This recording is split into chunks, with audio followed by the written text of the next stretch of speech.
Discover matches all the cash back you can earn on your credit card at the end of your first year. Accepted at 99% of places in the U.S. that take credit cards. Learn more at discover.com/yes.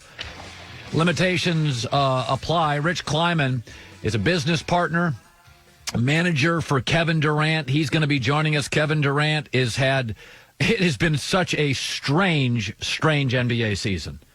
From the China democracy tweets that got the league in trouble, the tragedy of Kobe's death, the virus, LeBron playing as well as he's played in a decade, Kevin Durant, Kyrie, Steph, Clay, all getting hurt.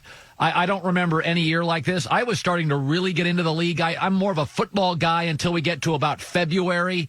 And then when the Super Bowl ends, I go skiing for a couple of weekends. I come back, March NFL free agency. Then I zoom into the NBA. I love the Zion story. That's great. Ja Morant's a remarkable story. But I thought we were revving up for an unbelievable postseason. So I'm crossing my fingers on the NBA. I've loved it for a long time. I was telling somebody the other day, I'm kind of, moving off what I was going to talk about, Joey. But years ago, I was a kid in rural Washington State, and we didn't have an NFL team yet. We didn't have an NBA team. It was like 1973, and you'd have to look it up. But I remember I had this little board next to my room, and I started, you didn't have cable TV. You didn't have the internet, obviously. This is like early 1970s. And I would cut out stuff in the newspaper and pin it or tape it to my board. It drove my mom nuts. It was just weird. I can remember the first picture ever as a kid, this is so random, was a former Lakers center named Elmore Smith. He was a smallish Lakers center. Of all the Lakers centers, of all the great Lakers, there's Wilt, and then there, you go from, was Mikan, the old Minneapolis Lakers, to Wilt, to Kareem, to Shaq, everybody. No, it was Elmore Smith. And I don't know why as a kid in the Pacific Northwest, but the Lakers were on TV so I liked the Lakers. And I tend to think what you like at 8 and 9 years old is what you like for life. And so I always like the NBA was this league far away, and then we kind of got the Sonics, and they were not very good. I was more into the Lakers because they were better, and then the Blazers got good. So I grew up with some really good Portland Trail Blazer teams, and then the Sonics had downtown Freddie Brown and Gus Johnson, and they won a championship in the 70s, and Seattle didn't have another championship for a long time, although the Huskies won a national title in 1991. So as a kid growing up, I was into the NBA and baseball and a little bit of football later. Now, as I've grown, I'm more into the NFL and football than I am like baseball.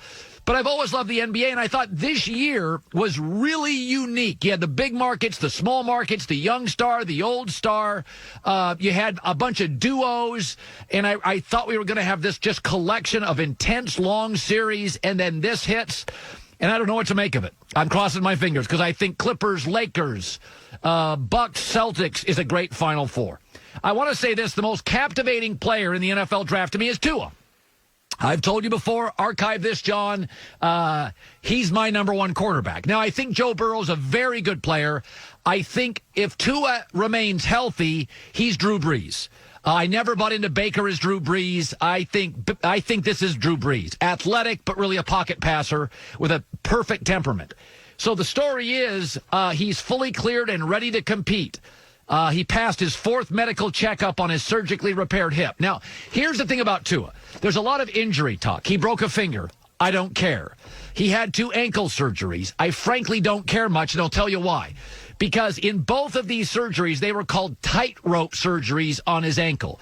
He didn't necessarily have to have them, but they clean it up and you heal faster. It's one of these things you wouldn't have done perhaps years ago. I'm not a doctor, obviously, but these allowed him to get back and play LSU, the tightrope surgeries. Ankles, everybody that plays NFL football has a shoulder or ankle or knee injuries. I don't worry a ton about those. Now, I do worry about his hip injury. That scares me. That's kind of the Bo Jackson thing where suddenly you wake up and can't play. But I will say this. With certain athletes, let's take Derrick Rose. Derrick Rose was all about athleticism. He was still never a great shooter. Much like John Wall, it's his speed that carries the day and his athleticism. John Wall and D. Rose are not great shooters. Same with Westbrook, who's better than both. when their athleticism goes, if Westbrook started having knee problems, his game would erode quickly. He needs good wheels because he's not a pure shooter. Steph Curry, meanwhile, could play forever. You know, guys that live on shooting, Steph Curry could play for, Dirk Nowitzki can play forever because he can shoot. Here's the thing about Tua.